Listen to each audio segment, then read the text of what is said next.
ఎందుకంటే ఆయన ప్రేమ ఎల్లలు లేనిది, అమోఘమైనది. ఆ ప్రేమకు మనం ఏమిచ్చి మనం ఆయన రుణం తీర్చుకోగలుగుతాము? అంతటి ప్రేమమూర్తి బిడ్డలందరినీ ఒక్క దగ్గర చేర్చి తన నామాన్ని, తన పారాయణని చక్కగా చేసుకుంటూ ధరించాలనేదే ఆయన కోరిక. అలాంటి సద్గురుమూర్తికి అనంత కోటి వందనాలు తెలుపుకుందాము. గురువే ఆర్చేవాడు, తీర్చేవాడు, ఇంకెవరూ లేరు. గురు స్వరూపమే ఎంతో ఆనందమైంది. గురువే సమస్తము మనకి మన కళ్ళ ముందు ఉంచి మనల్ని నిజధామం వైపు నడిపించేవాడు సద్గురువు సాయినాథుడు. అలాంటి గురుమూర్తికి నిరంతరము మనము నామస్మరణ చేసుకుంటూ ఆయన్ని సదా మననం చేసుకుంటూ తరించిపోదాం. ఆయన నామంలోనే తరింపచేసే ఒక మాధుర్యం ఉంది. అలాంటి మాధుర్యాన్ని మనం ప్రతిరోజు తీసుకుందాం. గురువు అంటేనే అజ్ఞానంలో ఉన్న భక్తుని అనొచ్చు, బిడ్డలను జ్ఞాన మార్గం వైపు నడిపించేవాడే సద్గురు. అలాంటి సద్గురుమూర్తికి అనంత కోటి వందనాలు తెలుపుకుందాం. సాయినాథుడు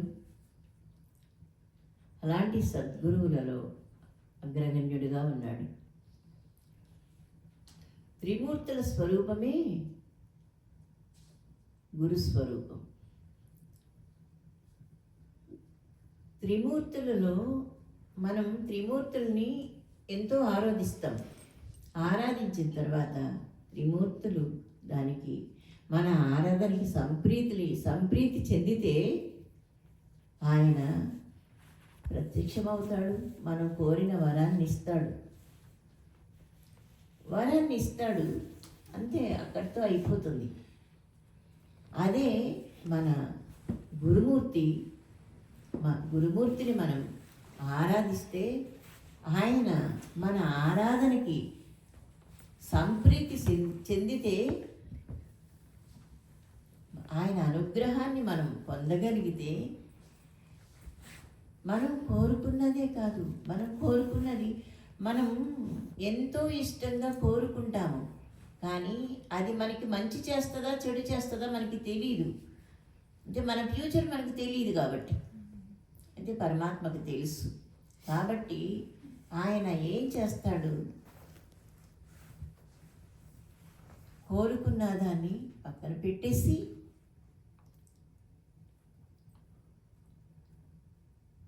తత్వంలోకి వెళితే గురుస్వరూపం ఎంతో గొప్ప స్వరూపం. అలాగే అప్పుడు చెప్తాడు ఆయన, నువ్వు కోరుకున్నావు, బాగానే ఉంది, నేను ఇస్తాను, కానీ నువ్వు ఇప్పుడు నేను చెప్పినట్టు చెయ్యాలి. ఎందుకంటే గురువు ఏం చేస్తాడు, మనల్ని పాపాన్ని నశింపచేసి మనల్ని ఒక జ్ఞాన మార్గం వైపు తీసుకెళ్తాడు. మనల్ని ఈ సంసారం అనే నదిని దాటించటానికి అనుక్షణము తప్పించిపోతాడు. అందుకోసమే గురువు సంప్రీతుడైతే ఆ భక్తుని ఆనందానికి అంతు ఉండదు, అవధులు ఉండవు. ఎందుకంటే గురువే మనకి ఇహాన్ని పరాన్ని ఇచ్చేది గురువే. ఆ గురుమూర్తి సదా మనకి రక్షగా ఉంటాడు, మనం కోరినది ఇస్తాడు, మనకి రక్షగా ఉంటాడు, మనకి ఏది మంచిదో అదే చేస్తాడు. గురువుని పూజించి ఆరాధించి మనం తరించిన తర్వాత మనం ఆ గురువుని వదిలేసినా కానీ ఆయన మనల్ని వదిలేయడు. ఎందుకంటే మనల్ని పట్టుకునే ఉంటాడు ఆయన. అదే దేవతలు మనం కోరిన వరం ఇచ్చేసి అంతే చేతులు దులిపేసుకుంటారు, అక్కడితో అయిపోతుంది. కానీ గురువు అలా కాదు, మనల్ని చివరి కంట నడిపిస్తాడు. అలాంటి సద్గురువు మన సాయినాథుడు. ఇవి అన్నీ నిజమా అబద్ధమా, నిజంగా ఎన్ని చేస్తాడా ఆయన అనే సందేహం మనకి కలగొచ్చు. కానీ దానికి నిరూపణ నేనే. ఎన్నో ఎన్నో ఎన్నో నిజంగా ఆ సాయినాథుని గురించి చెప్పుకోవాలంటే 100 పేజీల పుస్తకం రాయొచ్చు నేను. అంతటి గొప్ప అనుభవాలు ఆ తండ్రి నాకు ఇచ్చాడు. అలాగే ఆయన చేస్తాడా చేయడా అనేది పక్కన పెట్టేద్దాం. ఆయన మనల్ని, మనం చేసే ఆరాధనని మనం ఏం లేదు, మనస్ఫూర్తిగా ఆయన్ని స్మరించడమే మనం చేయాల్సిందల్లా. మనం మనసులో ఒకటి పెట్టుకొని బయటికి ఒకటి మాట్లాడటం వల్ల అది దానివల్ల ఉపయోగం లేదు. మనం చిత్తశుద్ధితో ప్రతి విషయాన్ని చిత్తశుద్ధితోనే చేయాలి. గురువుని మనస్ఫూర్తిగా స్మరించగలిగితే అంతకు మించిన ఆరాధన ఏమీ లేదు. ఆ స్మరణే చాలు, ఆయన తరించిపోతాడు, మనల్ని తరింపచేస్తాడు. అలాంటి సద్గురువు మన సాయినాథుడు. నేను కొన్ని విషయాలు చెప్తాను, నాకు జరిగిన అనుభవాలు. నేను ఇలాగే మెడిటేషన్లో కూర్చున్నాను. మెడిటేషన్లో కూర్చున్నప్పుడు ఇలా కూర్చుని ఉన్న తర్వాత నేను ఎక్కడో వెళ్ళాను. ఎక్కడ వెళ్ళాను అనేది నాకు తర్వాత తెలిసింది. బద్రీనాథ్ వెళ్ళాను. బద్రీనాథ్లో ఒక పెద్ద గుహ ఉంది, చాలా పెద్దది. అక్కడ మహాయోగులు అందరూ ఒక 14 మంది అలా కూర్చుని ఉన్నారు, రౌండ్గా కూర్చుని ఉన్నారు. అందులో నాకు 8 మంది మాత్రమే తెలిసింది. ఆ 8 మంది కూడా పేర్లు ఇప్పుడు నాకు గుర్తుంటాయో లేవో. మహావతార్ బాబాజీ, తర్వాత ఆయన శిష్యుడు లాహిరి మహాశయులు, ఆయన శిష్యులు యుక్తేశ్వరగిరి మహారాజు, ఆయన శిష్యులు పరమహంస యోగానంద, తర్వాత ఇంకా మన సాయినాథుల వారు ఉన్నారు. ఇంకా నాకు తెలియని చాలామంది ఉన్నారు. అంటే ఒక 14 మంది కూర్చుని ఉన్నారు గురువులు. అందరు కూర్చున్నారు. వాళ్ళ దగ్గర ఒక గ్లాసుల్లో ఒక పానీయమమ్మ ఏదో పెట్టేసి అందరి దగ్గర ఉంది. 2 మహాత్ములు వచ్చి నన్ను మెడిటేషన్లో, నేను ఇంటి దగ్గర మెడిటేషన్లో కూర్చున్న దాన్ని నన్ను తీసుకుని వెళ్ళారు. బద్రీనాథ్ వెళ్ళానని చెప్పాను కదా, అక్కడ తీసుకెళ్ళి నన్ను కూడా అక్కడ కూర్చోబెట్టారు. కూర్చోబెట్టిన తర్వాత నా దగ్గర కూడా ఒక గ్లాసు పెట్టారు. ఈ 14 మంది గురువులు దగ్గర ఉన్న పానీయం కొంచెం కొంచెం అందరూ నా గ్లాసులో పంపారు. తీసుకోమ్మా అన్నారు. తీసుకున్నాను. బాడీ లేదు అక్కడ, బాడీ లేదు అక్కడ. సూక్ష్మ రూపంతో, సూక్ష్మ శరీరంతో వైకుంఠం వెళ్ళానమ్మా. నారాయణమూర్తి లక్ష్మి సమేతంగా దర్శనం ఇచ్చారు అక్కడ. తర్వాత అక్కడ ఉన్నాను దాదాపు ఒక 10-15 నిమిషాలు. అక్కడ చాలా విషయాలు చెప్పారు, అవి బయటికి చెప్పొద్దని చెప్తున్నారు కాబట్టి నేను చెప్పలేను. అక్కడ తర్వాత మళ్ళీ బ్రహ్మ దగ్గర వెళ్ళాను. అక్కడ కూడా ఒక 10 నిమిషాలు సరస్వతి సమేతంగా బ్రహ్మదేవుడు కూడా దర్శనమిచ్చారు. తర్వాత శివుడు పార్వతి దగ్గర వెళ్ళాను. మానసరోవరం వెళ్ళాను. అక్కడ గుహలో కూర్చుని ఉన్నారు 2. అమ్మ నాకు వాటర్ కావాలి. మంచి వాళ్ళ గురించి అనుకుంటుంటే ఎంత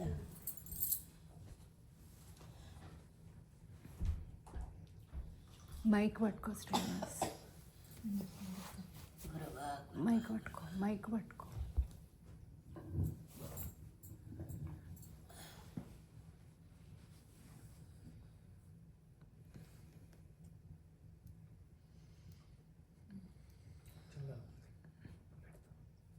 ఏముంది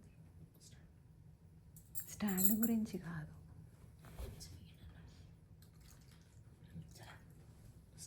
స్టాండ్ ఉన్నా కానీ అందులో వాటర్ లేనట్టుంది కదా, వద్దులేమ్మా పట్టుకోండి. వాటర్ లేదు.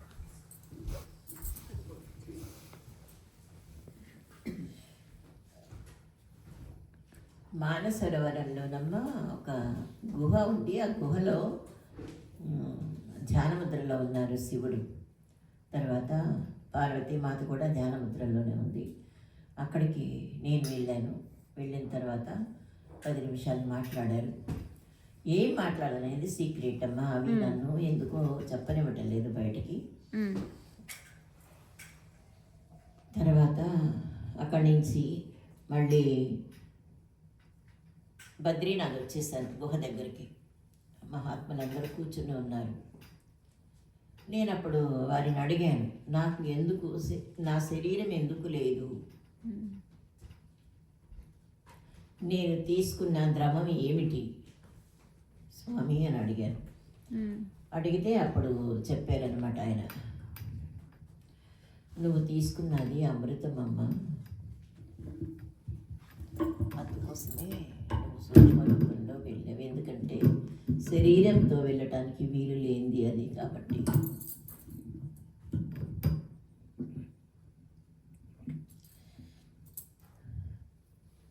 అని చెప్పారమ్మా. చెప్పిన తర్వాత ఒక 10 నిమిషాలు అక్కడ కూడా నాకు చెప్పవలసినవి చెప్పారు సాధన పరంగా. సరే అక్కడ అయిపోయిన తర్వాత ఇంకా నేను మెడిటేషన్ నుంచి బయటకు వచ్చేసానండి. ఇంటికి వచ్చేసాను అన్నట్టు. మెడిటేషన్ నుంచి బయటకు వచ్చేస్తే అయిపోయినట్టేగా. అలా ఒక క్వశ్చన్ అడగొచ్చా అమ్మ? ఇది ఎప్పుడు జరిగింది? ఇదా అంటే ఎప్పుడుదో ఇవన్నీ అమ్మా ఇప్పుడు ఎక్కువ. ఇప్పుడు వీణతో ముఖాముఖియే కానీ ఇప్పుడు అలాంటివి ఉండవు. ఎందుకంటే అప్పుడు ఉంటాయి అంతే. ఎందుకంటే ఇవి మెడిటేషన్లో పూర్తిగా వచ్చేసిన తర్వాత ఇప్పుడు అలాంటి అనుభవాలు ఉండవు. ఏదన్నా మనకేమన్నా ఇన్ఫర్మేషన్ ఇవ్వాలంటే ముఖాముఖి చెప్పేస్తారు. అదే అర్థం. ఇప్పుడు మనం అంతలా వెళ్ళాల్సిన అవసరం లేదు. అర్థం. ఏది చెప్పాలో అది అలా వచ్చేస్తుంది అనమాట. వాళ్ళు చెప్పాలనుకున్నది మనకి తెలియజేసేస్తారు. ఇప్పుడు ఈయనైతే ఇప్పుడు చూడు, ఆ నామం జరుగుతున్నంతసేపు ఇట్లా పెట్టుకొని నాట్యం చేస్తూనే ఉన్నారు, ఇలా తిరుక్కుంటే ఇక్కడ. అసలు అసలు ఆయన ఆనందం, అసలు చిన్న పిల్లాళ్ళలాగా నృత్యం చేస్తూ ఉంటే అసలు నాకు లోపలికి వెళ్ళిపోతున్నాను. ఆయన అలా లోపలికి వెళ్ళిపోతే ఆయన కళ్ళ ముందు ఉంటాడు. అట్లాంటి ఆనందాన్ని చూపిస్తున్నాడమ్మా ఆయన. అది చెప్తున్నారు, నువ్వు ఇంకా ఇక్కడ ఉండి ఇక్కడ చాలామందికి ఎన్నో చెప్పాల్సింది ఉంది నువ్వు అని చెప్తున్నారు. నేను అన్నాను, ఇక్కడ నేనుండే ఎట్లాగా, నేను హిమాలయాలకు వెళ్ళిపోవాలి కదా, నాకు అక్కడ ఇంకా చాలా పనులు ఉన్నాయి అక్కడ హిమాలయాల్లో అని అంటే, మరి నువ్వు ఉన్నదే 10 మందికి చెప్పటం కోసం ఉన్నావు, నువ్వు నీ గురించి నువ్వు ఆలోచించుకుంటే ఎలాగా అని అడుగుతున్నాడు ఆయన. ఇద్దరికి అదే జరుగుతుంది. ఏమి నిర్ణయం తీసుకుంటారో ఆయనే తీసుకుంటారు. కానీ ఇప్పుడు అదే గురు పూర్ణిమ వేడుకలు గురించి ఒకటి చెప్పారు. గురువు గురించి చాలామందికి తెలియటం లేదు, చాలా తక్కువగా ఆలోచిస్తున్నారు. గురువు అంటే అసలు ఆ గురువు అనే పదానికి ఆ యోగ్యత అని ఎంత ఉందో తెలియటం లేదు. తెలుసుకోవాలంటే నువ్వు నీలాంటి వాళ్ళు చెప్పాలి కదా అని అంటున్నాడు ఆయన. అలా ఎన్నో విషయాలు ఇలా చెప్తూ ఉంటారమ్మా. తర్వాత మొన్న మధ్యన అంటే నేను ఇక్కడికి వచ్చిన తర్వాత ఒక నెల రోజుల క్రితం జరిగింది. షిరిడి వెళ్ళానమ్మా నేను. అదే ధ్యానంలో కూర్చొని షిరిడి వెళ్ళాను. షిరిడి వెళ్తే ఆయన చెప్తున్నారు,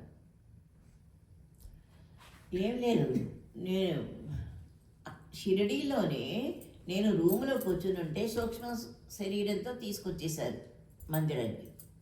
తీసుకొచ్చేసి అక్కడ ఆయన పాదాల దగ్గర అక్కడేమో వాళ్ళందరూ ఉంటారు కదా పూజారులు, వాళ్ళందరినీ దిగిపోమన్నారు బాబాగారు. వాళ్ళందరూ దిగిపోయారు. హారతి ఇప్పించారు నాతో అక్కడ. హారతి ఇప్పించి ఆ పాదాల దగ్గర ఈ తల పెట్టుకొని విను ఏమొస్తుందో అని చెప్పారు. 15 నిమిషాలు. అసలు ఏం అద్భుతమమ్మా అసలు. ఎందుకు బాబా, ఎందుకు ఇలా చేపిస్తున్నారు, నేను ఎందుకు వినాలి, ఏమి ఇది వినటం వల్ల అంటే 10 మందికి చెప్పాలి. నువ్వు పరమాత్మని నమ్ముకుంటే పరమాత్మ ఏ విధంగా స్పందిస్తాడు, ఏం జరుగుతుంది అనేది నువ్వు చెప్తేనే కదా, ఎవరో ఒకళ్ళు చెప్తేనే కదా తెలుస్తుంది. అందరూ చూడలేరు, అందరూ చెప్పలేరు. నేను చెప్పాను, నేను కూడా చెప్పలేను బాబా, చాలా కష్టము నాకు చెప్పడం అంటే. చెప్పేది నువ్వా పిచ్చిదానా, నేనే కదా అంటున్నాడు ఆయన. అవును బాబా, మీరే చెప్తున్నారు. అలా చూపించాడమ్మా. 2 రోజులు ఉన్నాను అక్కడ. 2 రోజుల్లో ఇంకా ద్వారకామాయిలో ఒక రోజు. నిజంగా అక్కడ పూజారులు ఆశ్చర్యపోతున్నారు. ఏంటి ఈ అమ్మని ఎందుకు ఇలా తీసుకొచ్చాడు, మనందరినీ దిగిపోమని చెప్పాడు అని. అదే చెప్పారు, ఎందుకంటే మీరు మీ డ్యూటీ చేస్తున్నారంతే, మీరు చేసేది ఇక్కడ ఏమీ లేదు, డ్యూటీ చేస్తున్నారు. అలాంటప్పుడు నా బిడ్డలు వచ్చినప్పుడు నేను చూసుకోవాలి కదా. నా బిడ్డ నాకు అనుక్షణము తన ఆత్మని సమర్పణ చేసుకుంది, నా కోసం తల పగలగొట్టుకుంది, నా కోసం ఎన్నోసార్లు రక్తం వరదలయ్యేలాగా కొట్టుకుని నా కోసం బాబా బాబా అంటూ ఎన్నిసార్లు తల పగలగొట్టుకుంది. అలాంటి బిడ్డని నేను ఎలా వదిలేస్తాను? నా బిడ్డ కోసం నేను చూసుకోవాలి కదా అని ఎవరు ఒక ప్రధాన పూజారి ఉన్నాడు, ఆయనకి చెప్తున్నాడు. సో ఇదంతా మీ సూక్ష్మ రూపంలో అనుభవంలోనే ఇవన్నీ అయ్యగారులకు కూడా చెప్పడం అంతా ఇవన్నీ కూడా సూక్ష్మ రూపంలోనే. అవి మామూలు భౌతిక శరీరం కొన్ని పనులు చేయలేదమ్మా. అందుకోసం సూక్ష్మ శరీరమే ఉపయోగించుకుంటారు. అలా అయిందమ్మా. అలా అయిన తర్వాత మళ్ళీ నన్ను అక్కడికి తీసుకెళ్ళారు కదా, ఇది ఎల్లేకి వెళ్ళారు కదా మొన్న. అవును. అక్కడ సాయిబాబా గుడికి తీసుకెళ్ళమని కొడుకు చెప్పు అన్నారు. మా అబ్బాయి అన్నాడు, అమ్మ గుడికి వెళ్దామా, సాయిబాబా గుడి. సరే నాన్న వెళ్దామన్నా. అంటే వెళ్ళిన తర్వాత అక్కడ మేము వెళ్ళేటప్పటికి విష్ణు సహస్రనామం అవుతుంది. అయిన తర్వాత హారతి మొదలు పెడతారు. హారతి అయిపోయిన తర్వాత దర్శనం చేసుకున్నాక పూజారికి చెప్పు ఏం చేయాలో అని అన్నాడు. నేను చెప్పడం ఏంటి బాబా అంటే, చెప్పాలమ్మా, చెప్పకపోతే ఎలాగా అంటే పూజారి పిలిచి ఆయనకి చెప్పాను. బాబాకి ఆయన నేను కానీ చెప్పింది ఆయనే చెప్పుకున్నాడు. నేను మాట్లాడాను ఆయనతో. అదే సాయి తత్వం గురించి చెప్పాలి, అంతేగాని గురువు అంటే ఎవరికి తెలియటం లేదు. గురువు దేవుడా, గురువు అంటే ఏంటి అసలు ఎవరికి తెలియట్లేదు. మీరు ఎందుకు చెప్పటం లేదు? చెప్పించాలి కదా. హారతులు అయితే ఇస్తున్నారు, బాగానే ఉంది. కనీసం ఒక్కరోజు ఆదివారము అంటే అందరూ వస్తుంటారు కదా, ప్రతి ఆదివారం ఒక అరగంట గంట మీరు కరెక్ట్ టైం తీసుకుంటే అందరికీ తెలుస్తూ ఉంటుంది అని అంటే ఆయన అంటున్నాడు, అమ్మ హడావిడిగా వచ్చి వెళ్ళిపోతారు, అందులో ఇక్కడ చెప్పేవాళ్ళు కూడా లేరు, మీరు గురు పౌర్ణమి ఉంటే ఈయన తప్పకుండా రెండమ్మ ఆ రోజు చౌదరి అని అన్నాడు ఆయన. అంటే ఆ రోజు అక్కడే ఉన్నాను కానీ ప్రయాణ హడావిడి ఆ రోజు. అయితే బాబా గారు అన్నారు, ఏం చెప్పాలి బాబా అంటే, వద్దు నువ్వేమైనా వెళ్ళొద్దు, ఒకళ్ళు ఉన్నారు వాళ్ళు వస్తారు చెప్తారు అని. అక్కడ ఎవరో ఒకళ్ళు ఉన్నారంట, వస్తారంట, వాళ్ళు వస్తారు వాళ్ళు చెప్తారు. అలాగే ఆయన అన్నారు, చాలా సంతోషం అమ్మ, చక్కటి విషయాలు చెప్పారు అని ఆనందపడ్డాడు ఆయన. బాబా గారే పంపించారు ఇక్కడికి మిమ్మల్ని అన్నాడు ఆయన కూడా. అలాగా గురువు అమ్మ అంత నిశ్చితంగా ఎందుకు ఆలోచిస్తాడంటే, వచ్చే కష్టకాలం వస్తుంది, వచ్చే కాలం అంతా కూడా కష్టకాలమే. అది గురువుని ఎవరైతే గట్టిగా పట్టుకుంటారో వాళ్ళు నిలదొక్కుంటారు. ఆ కష్టకాలం ఏందో చెప్తే అందరూ అర్థం చేసుకుంటారు. కష్టకాలం అంటే ఇప్పుడు అన్నీ చాలా కష్టాలే వస్తున్నాయి కదమ్మా, ఇది వరకున్న ప్రశాంతత లేదు. ఎగ్జాంపుల్స్ చెప్పండి, అర్థం చేసుకుంటారు, అర్థం చేసుకునే వాళ్ళు. ఎగ్జాంపుల్ అంటే ఇప్పుడు చూడు, మనిషిని నమ్మటం లేదు. ఒక మనుషుల మీద బురద పోసుకోవటమే సరిపోతుంది.